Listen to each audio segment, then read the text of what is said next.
resighting in after getting a little tune up, hitting the touch right, so I'm gonna have to adjust that a little bit. All right, so we're 3 or 4 days away from our velvet season opener, or early archery, or whatever you want to call it. I'm out here just shooting my bow, resighting in after a little tune-up I got done. Had some little tears off to the side, and anyway, got some of that worked through. Thought this would be kind of a cool time to just go like, what are you hunting with this season, and kind of show you what I'm shooting this year, what's on my bow hunting, my bow setup. And I kind of want to do stuff like this for a little bit of everything that I'm using. Not that my way is the best way or I know anything at all, but just I think seeing what everybody's doing helps everybody. So packs, saddles, all that type of stuff, just kind of go through it all. So today, focusing on the bow. All right, so bow I'm shooting this year for deer season, I'm hunting with a PSC Carbon Levitate. Bought this bow a couple years ago, and man, I've loved it. It's super lightweight, it's fast. This is 70 pounds, shooting a 405 grain arrow, 410 grain arrow, at like 292, just right at 300, almost 300.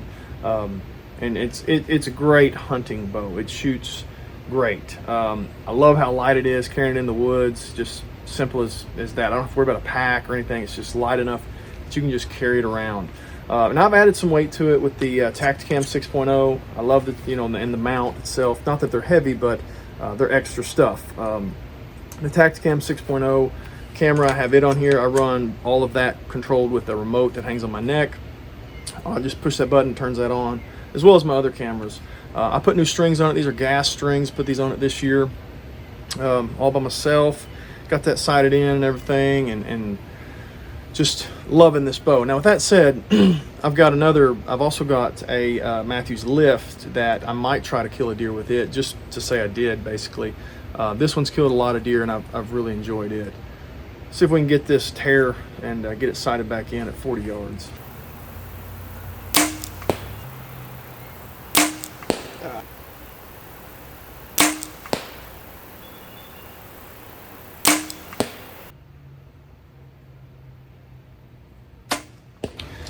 So for the sight on my hunting rig, I'm using the UltraView SE, UV3 SE, XL, whatever other abbreviations are on there. I've got a sunshade on here. I'm using an HHA bar. I really like their bars. I don't really like the slider that's up and down, like that part. It just seems like it's more stuff to hang. I like just having the dial and rotating it.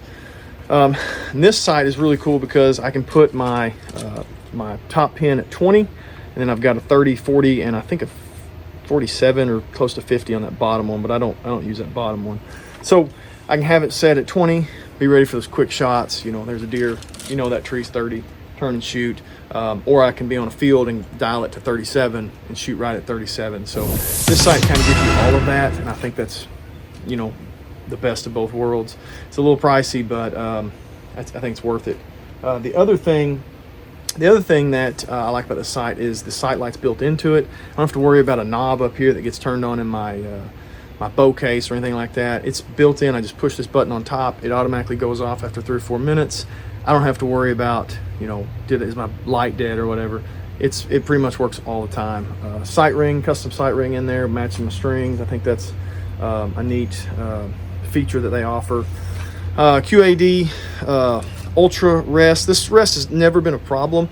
Last year I laid my bow down in a ground blind, and then when I picked it back up, I didn't realize my arrow had gotten out of the QAD. So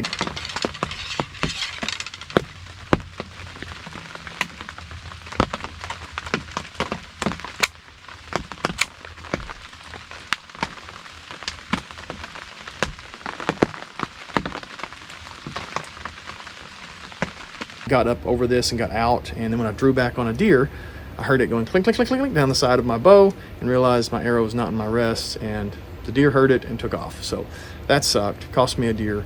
So I might try a Hamsky on my next bow, but it's never let me down other than that. And I've had it on here for 3 years, I guess. So pretty proud with it. But that one time, that may have been more user error on top of that anyway.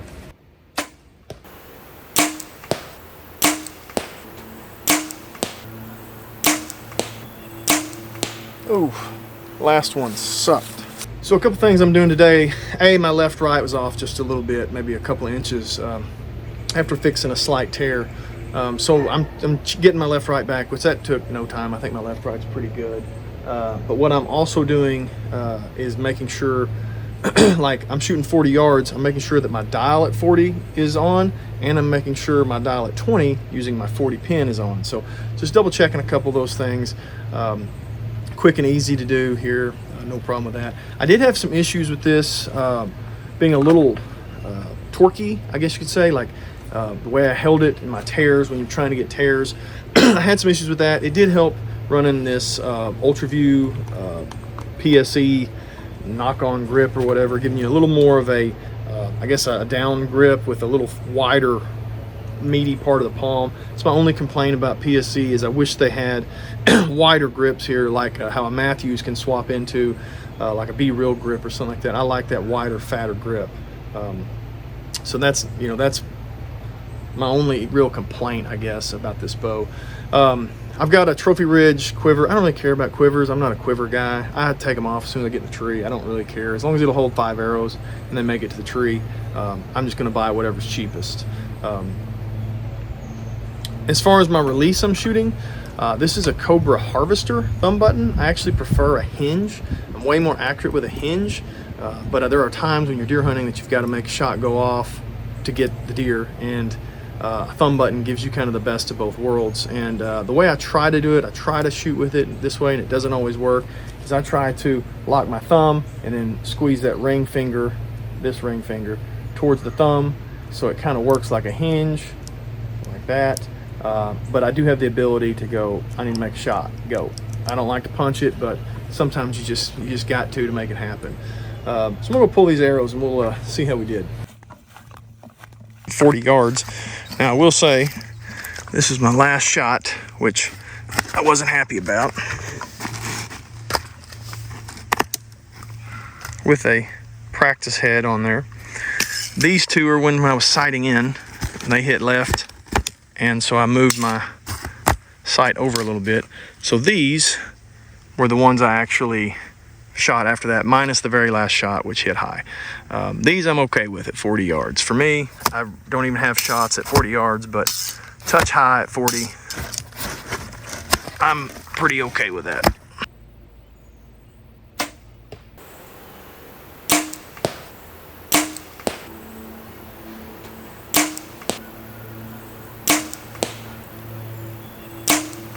Ooh.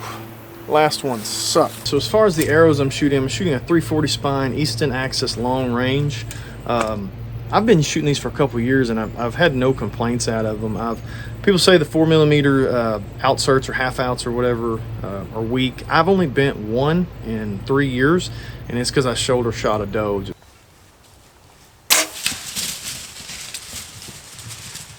Just straight in the shoulder. Shooting tack vanes. These vanes and this wrap were actually for Total Archery Challenge. I made a dozen just for Total Archery Challenge, and thought I could see these better in the air. And I think you do, but I'm really liking the way they're flying, so I may just shoot these during the season. I mark where the indicator vane is. I know it's weird having all three the same color. I've got a little mark here that lets me know that should be up. It's actually the switch part of my light, my knock. The knock is cheap Amazon lighted knocks. If you hadn't seen that video, you should go watch that video, because these are the best deal on Amazon for hunters. These little cheap Amazon lighted knocks. I've got a video about that. But these arrows have been good. I've had no complaints with them. So I'm going to keep letting them rip this year, and I may switch it up a little bit next year. So we'll just have to wait and see.